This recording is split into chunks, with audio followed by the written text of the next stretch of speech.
अस्सलामुअलैकुम। मेरा नाम शाज़ब ज़फ़र है और आप देख रहे हैं मेरा यूट्यूब चैनल जॉब्स स्टेशन। आज हम डिस्कस करने जा रहे हैं जी नेक्स्ट जो 5 क्वेश्चंस हैं पंजाब पब्लिक सर्विस कमीशन के सब इंस्पेक्टर पंजाब पुलिस के इंटरव्यू में जो मोस्ट कॉमन क्वेश्चंस हैं जो बार बार रिपीटेडली पूछे जाते हैं। रिसेंटली जो है वो लाहौर का शेड्यूल उन्होंने अपलोड किया है। 11 अप्रैल से ऑनवर्ड जो है वो रमज़ान के अंदर आपके सब इंस्पेक्टर के इंटरव्यू होंगे। डेली के 20 कैंडिडेट्स को कॉल करते हैं। इसी तरह sub inspector Sheikhupura region, Sargodha region, Gujranwala, Bahawalpur के अभी कंडक्ट नहीं हुए, तो बाकी पंजाब के तमाम रीजन्स के जो इंटरव्यू हैं वो रमज़ान के अंदर इंशाल्लाह कंप्लीट हो जाएंगे। तो ये जो मैं क्वेश्चंस आपसे डिस्कस करता हूँ, ऐसे तमाम कैंडिडेट्स जिन्होंने अभी जो है वो सब इंस्पेक्टर पंजाब पुलिस का इंटरव्यू नहीं दिया, उनसे रिक्वेस्ट है कि काइंडली आप इस चैनल को सब्सक्राइब कीजिए और प्रीवियस पंजाब पुलिस के रिलेटेड जितनी भी वीडियोज़ हैं आप वो देख सकते हैं। आपको इंटरव्यू में कम्प्लीटली इस चीज़ की हेल्प मिलेगी। तो वीडियो स्टार्ट करने से पहले आपसे रिक्वेस्ट है कि काइंडली इस चैनल को सब्सक्राइब कीजिए, इस वीडियो को लाइक कीजिए और ऐसे तमाम आपके दोस्त जो डिफरेंट रीजन्स के सब इंस्पेक्टर के इंटरव्यूज़ देने जा रहे हैं उनको ये वीडियो शेयर कीजिए। उनको इंटरव्यू में बहुत ज़्यादा ये हेल्पफुल प्रोवाइड होगी। तो आइए वीडियो स्टार्ट करते हैं जी। सबसे पहले आज का पहला क्वेश्चन है कि पंजाब पुलिस के रैंक्स कौन कौन से होते हैं। सब इंस्पेक्टर के इंटरव्यू में ये क्वेश्चन बार बार पूछते हैं कि आप हमें पंजाब पुलिस के रैंक्स बता दें। तो बेटा आपके सामने आईजी आते हैं तो आप कैसे पहचानेंगे कि वो आईजी हैं। आपके सामने एक कांस्टेबल आता है तो आप कैसे पहचानोगे वो एक कांस्टेबल है। तो जब आप सब इंस्पेक्टर पंजाब पुलिस के इंटरव्यू के लिए जाएं तो आपको हायरार्की का कंप्लीट पता होना चाहिए कि कांस्टेबल से लेकर आईजी तक क्या रैंक्स होते हैं, उनकी एब्रीवेशंस क्या हैं, उनके बेसिक स्केल कौन कौन सा है और उनकी रिस्पॉन्सिबिलिटीज़ क्या है। नेक्स्ट जो मैं वीडियो क्रिएट करने जा रहा हूँ वो मैं सब इंस्पेक्टर की जॉब डिस्क्रिप्शन, जॉब रिस्पॉन्सिबिलिटी और एक सब इंस्पेक्टर को फील्ड के अंदर क्या काम करना होता है मैं उस पर आज एक वीडियो क्रिएट करूँगा। तो आइए हम अपनी वीडियो स्टार्ट करते हैं। फर्स्ट क्वेश्चन की तरफ जाते हैं। Ranks in Punjab police. Punjab police के अंदर जो दो तरह के रैंक्स होते हैं, दो कैटेगरीज हैं। एक कैटेगरी का नाम है जूनियर रैंक्स और एक कैटेगरी का नाम है सीनियर रैंक्स। तो जूनियर रैंक्स की पहले बात कर लेते हैं। जूनियर रैंक्स जो है वो बेसिक पे स्केल 7 से लेकर 16 तक जो है वो जूनियर रैंक्स है। उसके अलावा 17 से लेकर 22 स्केल तक जो है वो सीनियर रैंक्स है। सबसे पहले हम बात करेंगे जी पंजाब पुलिस का जो कांस्टेबल होता है वो 7 स्केल का होता है और इसकी एब्रीवेशन होती है सी। आप जब भी किसी कांस्टेबल को देखेंगे उसके शोल्डर पे कोई ऐसा जो है वो ख़ास तौर पे उसकी कोई बैजेस वगैरह नहीं है, कोई बैज नहीं लगा होता, सिर्फ उनकी सिंपल एक फट्टी होती है शोल्डर के ऊपर। लेकिन जो नंबर नेम प्लेट उनकी होती है, नेम प्लेट के ऊपर सी लिखा होता है, C/SKP, C/LHR, कि ये लाहौर पुलिस का कांस्टेबल है या शेखुपुरा पुलिस का कांस्टेबल है। तो सी उसकी एब्रीवेशन होती है और कांस्टेबल का कोई भी बैज नहीं होता। आगे बात करने जा रहे हैं जी head constable. Head constable BS 9 scale, ये कांस्टेबल से ऊपर होता है हेड कांस्टेबल और इसके जो शोल्डर के ऊपर 2 एरोज, 1 एरो या 2 एरोज होते हैं, वो एक्सपीरियंस बेस पे होते हैं। रेड कलर के आपके एरोज लगे होते हैं उसके शोल्डर के ऊपर। इसकी जो एब्रीवेशन है वो है HC। हेड कांस्टेबल को हम कहते हैं HC is abbreviation on name plate. जिस तरह कांस्टेबल की नेम प्लेट के ऊपर C/शेखुपुरा लिखा होता है, same as it is HC stands for head constable / Lahore. HC are mostly मुंशी आर मुहर्रर इन थाना। जो हेड कांस्टेबल होता है वो थाने का मुंशी होता है या थाने का मुहर्रर होता है। हेड कांस्टेबल जो होता है वो थाने का मुंशी या थाने का मुहर्रर होता है। ये चीज़ आपने वहाँ पे बतानी है। या आपसे पूछी जाएगी कि बेटा आप हमें ये बता दें कि थाने का जो मुंशी होता है या थाने का जो मुहर्रर होता है उसका रैंक क्या होता है। तो आपने वहाँ पे बताना है कि सर हेड कांस्टेबल को थाने का मुंशी या थाने का मुहर्रर लगाया जाता है, इसे abbreviation is HC head constable. उसके बाद हम मूव करने जा रहे हैं जी जूनियर रैंक्स के अंदर। थर्ड पॉइंट है ASI stands for assistant sub inspector. इसका बेसिक पे स्केल जो है वो 11 होता है और इसके शोल्डर के ऊपर 1 स्टार होता है। शोल्डर के ऊपर अगर 1 स्टार लगा हुआ है तो वो असिस्टेंट सब इंस्पेक्टर होगा, 11 स्केल इसका होता है।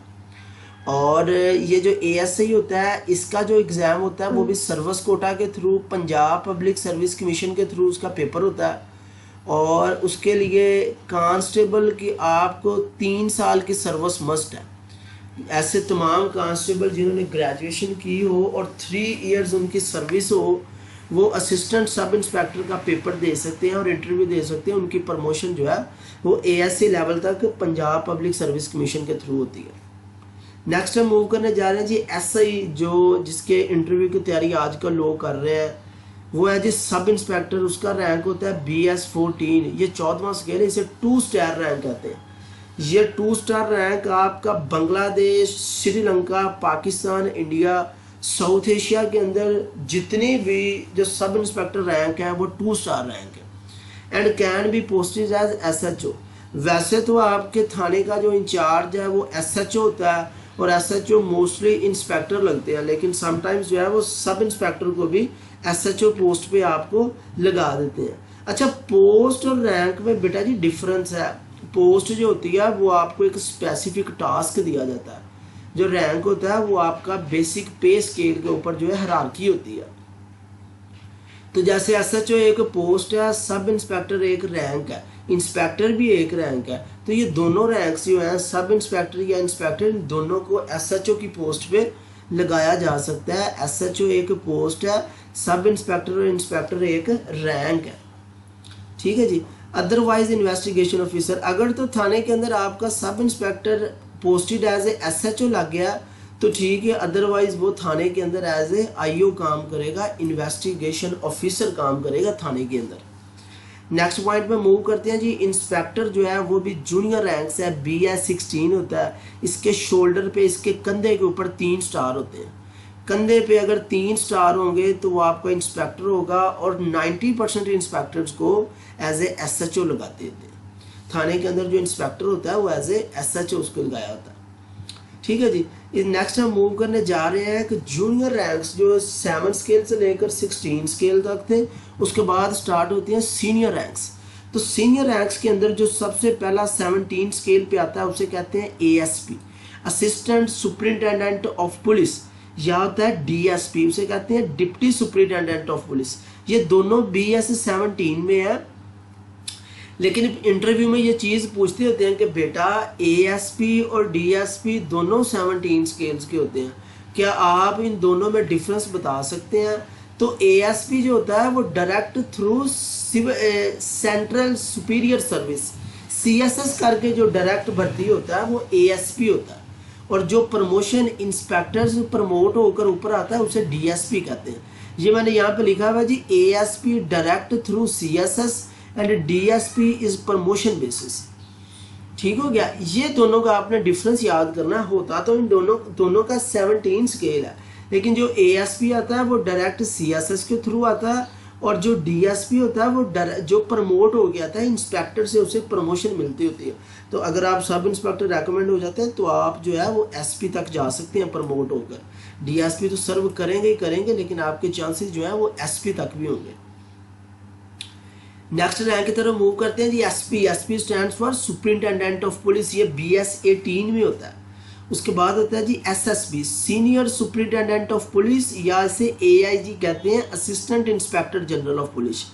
अच्छा जी, आपको कुछ थोड़ी सी यहाँ पे मैं एलेबोरेट करता हूँ। जो DPO होता है वो SSP रैंक का बंदा DPO लग सकता है। उसके अलावा अगर आपका SSP रैंक का बंदा अवेलेबल नहीं है तो SP को एडिशनल चार्ज DPO का मिल सकता है। जो SP हेडक्वार्टर होता है किसी भी ज़िला के अंदर, उसे एडिशनल चार्ज दे के उसे DPO भी बना सकते हैं। लेकिन 90 to 95% जो SSB रैंक के बंदे होते हैं, जिन्हें सीनियर सुपरिटेंडेंट ऑफ पुलिस कहते हैं, वो जो है वो आपके DPO लगते हैं ज़िले के अंदर। और SSP का दूसरा नाम है AIG, assistant inspector general of police. अच्छा जी, आपने AIG additional superintendent of police, additional inspector general of police और assistant inspector general of police, इनको मिक्सअप नहीं करना, ये डिफरेंट चीज़ है, ये डिफरेंट रैंक्स हैं। AIG जो होता है वो SSP रैंक का बंदा होता है, उसे असिस्टेंट IG कहते हैं। ठीक है जी, नेक्स्ट मैं मूव करने जा रहा हूँ DIG रैंक। DIG होता है deputy inspector general of police, या RPO रीजनल पुलिस ऑफिसर, या CPO capital city police officer. ठीक है, इन चीज़ों का मैं आपको एलेबोरेट करके देता हूँ। जो DIG रैंक का बंदा होता है वो 20 उसका स्केल होता है, 20th स्केल का बंदा होता है। और जो कुछ जो है जो इजला बड़े हैं, जिनमें रावलपिंडी होता है, जिनमें मुल्तान है, जिनमें सरगोदा है, जिनमें फैसलाबाद है और जिनमें लाहौर है, ये 5 इजला ऐसे हैं जो एरिया वाइज बड़े हैं, पॉपुलेशन यहाँ पे ज़्यादा है। यहाँ पे CPO होते हैं जिसे सिटी पुलिस ऑफिसर कहते हैं। तो CPO जो है वो 20 स्केल का होता है, RPO जो है वो भी 20 स्केल का होता है, और DIG जो है वो भी 20th स्केल का होता है। तो ये तीनों आपने इनकी एब्रीवेशंस और इनके स्केल जो है वो याद करने हैं। ठीक है, जैसे हम शेखुपुरा की बात करें तो शेखुपुरा में RPO है जिसे रीजनल पुलिस ऑफिसर कहते हैं। और अगर यही चीज़ उठा के आप 5 ज़िलों में बात करें तो वो सिटी पुलिस ऑफिसर वहाँ पे वो भी 20 स्केल का होता है। RPO, DIG और CPO ये एक रैंक के बंदे होते हैं, 20th स्केल इनका होता है और इनकी रिस्पॉन्सिबिलिटीज सेम होती हैं। नेक्स्ट हम मूव करते हैं जी, नेक्स्ट हमारा है एडिशनल IG। ये 21 स्केल का होता है एडिशनल IG। उसके बाद लास्ट आपका जो रैंक आता है वो inspector general of police BS20। 20 scale का जो होता है वो IG आपका होता है। ये जी आपके सीनियर रैंक्स और जूनियर रैंक्स 2 कैटेगरीज हैं। 7 स्केल से लेकर आपको 22 जो स्केल्स होता है, सॉरी ये मैंने यहाँ पे मिस्टेक करके 20 लिख दिया, हालांकि ये 22 स्केल होता है, ये आपने यहाँ पे करेक्शन कर लेनी है। जो IG होता है वो 22 स्केल का होता है। ठीक है जी, ये आपने रैंक जो है ये फिंगर टिप्स पे करना है। पंजाब पब्लिक सर्विस कमीशन के पैनलिस्ट जब भी सब इंस्पेक्टर का इंटरव्यू कंडक्ट करते हैं वो आपसे पूछते हैं, उनके पूछने का स्टाइल कुछ 2-3 तरह का होता है, लेकिन जवाब में आपने यही बताना है। वो पूछेंगे बेटा आपके सामने IG आ जाते हैं, आप कैसे पहचानेंगे? तो आप उनके कहेंगे कि सर हम बैजेस के थ्रू पहचानेंगे। आपके सामने इंस्पेक्टर है तो क्या निशानी ऐसी है कि आपको पता चले ये इंस्पेक्टर है, तो उसके शोल्डर पे 3 स्टार्स हैं, इसलिए हम उन्हें कहेंगे कि वो इंस्पेक्टर है। नेक्स्ट क्वेश्चन की तरफ हम मूव करने जा रहे हैं जी। अगला क्वेश्चन है हमारा पुलिस रूल्स 1934। मैंने अपनी प्रीवियस वीडियोस के अंदर जो है वो पुलिस ऑर्डर 2002 और क्रिमिनल कोड प्रोसीजर CRPC 1898 उनके बारे में कंप्लीट डिटेल आपको बताई हुई है। आपने जो ऐसे कैंडिडेट्स जिन्होंने सब इंस्पेक्टर का इंटरव्यू देना है वो पहले वो जो अपनी प्रीवियस वीडियो देखें, उसके बाद इस पुलिस रूल्स 1934 पे गौर करें।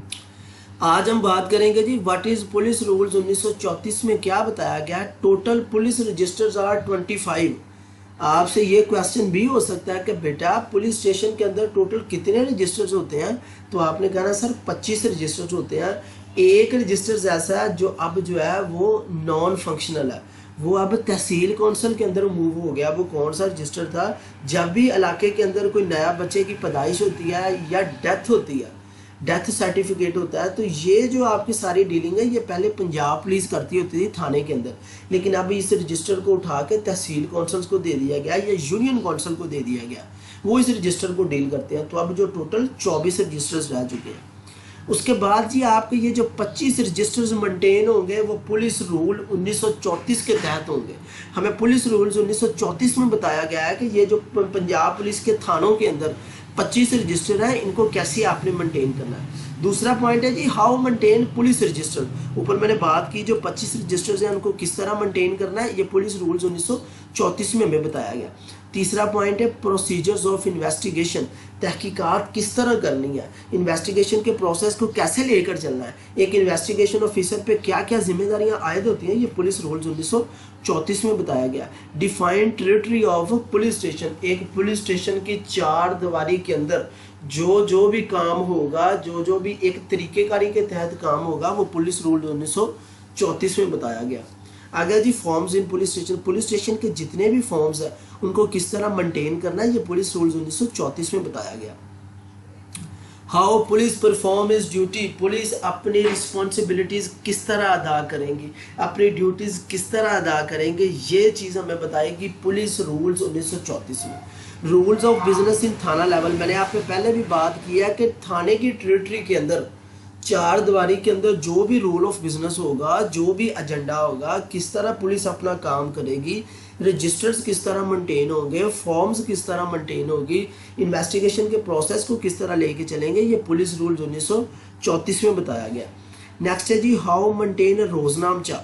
रोजनामचा को किस तरह लिखा जाता है, रोजनामचा को हम किस तरह मेंटेन करेंगे, रोजनामचा के लिखने का तरीका क्या है, कितनी देर बाद हम रोजनामचा को मेंटेन करेंगे, एक रोजनामचा जो लिखा जाएगा वो थाने के अंदर कितनी देर तक, कितने सालों तक वो स्टोर रह सकता है, ये ईच एंड एवरीथिंग जो है वो हम पुलिस रूल्स 1934 के अंदर डील किया जाता है। During investigation which things will be provided to investigation officer.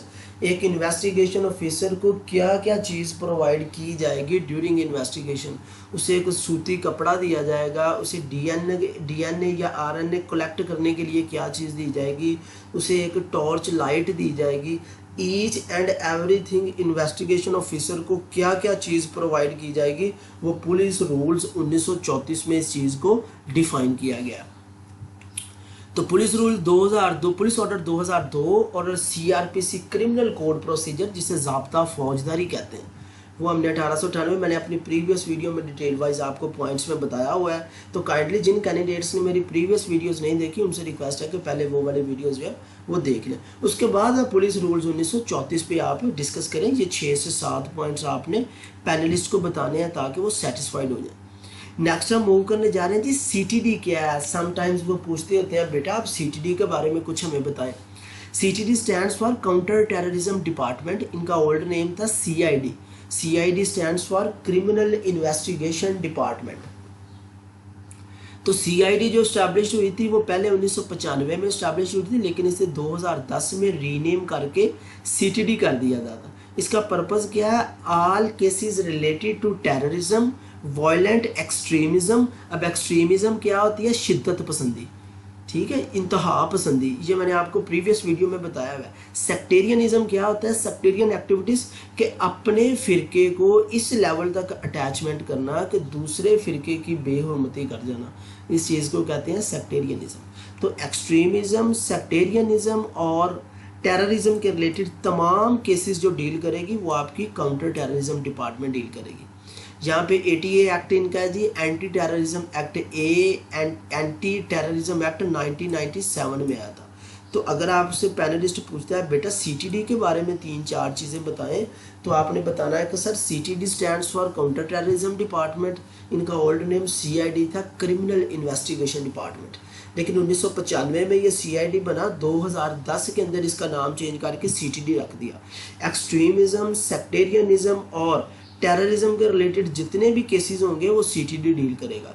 और जो इनका करंट एक्ट जारी है वो है एंटी टेररिज्म एक्ट 1997 वाला। नेक्स्ट हम मूव करने जा रहे हैं जी, आपसे पैनलिस्ट पूछ सकता है बेटा एसपीयू के बारे में बताएं। एक एसपीयू एक फोर्स होती है, ये क्या काम करती है। SPU stands for special protection unit. Establish in 2014 के अंदर एसपीयू बनी थी और इसका पर्पस है security of foreigners working on different project at national level. CPU जो है एसपीयू है, सॉरी एसपीयू बेसिकली सीपैक के लिए जो चाइनीज़ बाहर से आके यहाँ पे काम करते थे उनकी सिक्योरिटी के लिए बेसिकली हमने एसपीयू जो है वो 2014 के अंदर बनाई गई थी। तो एसपीयू का पर्पस क्या है कि फॉरेनर, कोई भी आप कंट्रीज़ यहाँ पे आके प्रोजेक्ट्स पे काम करते हैं, कोई फॉरेनर्स यहाँ पे विज़िट करने आते हैं, उनकी सिक्योरिटी के लिए जो फोर्स काम करेगी उसे एसपीयू कहते हैं। SPU stands for special protection unit. Next हम मूव करने जा रहे हैं जी डॉल्फिन फोर्स क्या है। डॉल्फिन फोर्स बेसिकली शहबाज शरीफ सीएम पंजाब थे 2016 के अंदर, उन्होंने स्ट्रीट क्राइम के रिलेटेड जो है ये डॉल्फिन फोर्स को इम्प्लीमेंट किया था। डॉल्फिन फोर्स के रिलेटेड 4 से 5 पॉइंट्स क्या आएंगे। फर्स्ट पॉइंट, इसका पर्पस क्या था, deal street crime, street crime को रोकने के लिए डॉल्फिन फोर्स थी। Number 2, modelled with Istanbul police service. ये जो कॉन्सेप्ट उठाया गया था ये टर्की के जो सिटी है इस्तांबुल पुलिस, वहाँ से ये कॉपी करके शहबाज शरीफ साहब ने पंजाब के अंदर इम्प्लीमेंट करवाया था डॉल्फिन फोर्स। उसके बाद ओल्ड नेम ऑफ डॉल्फिन का क्या है, मुहाफिज फोर्स। इसका पुराना नाम मुहाफिज फोर्स है। जैसे मोटरसाइकिलों पे 2 कांस्टेबल हर बाइक के ऊपर स्ट्रीट क्राइम रोकने के लिए वो गश्त करते थे, सेम एज इट इज़ उसको चेंज करके एक ऑफिशियल तौर पे डॉल्फिन फोर्स लेके आए हैं।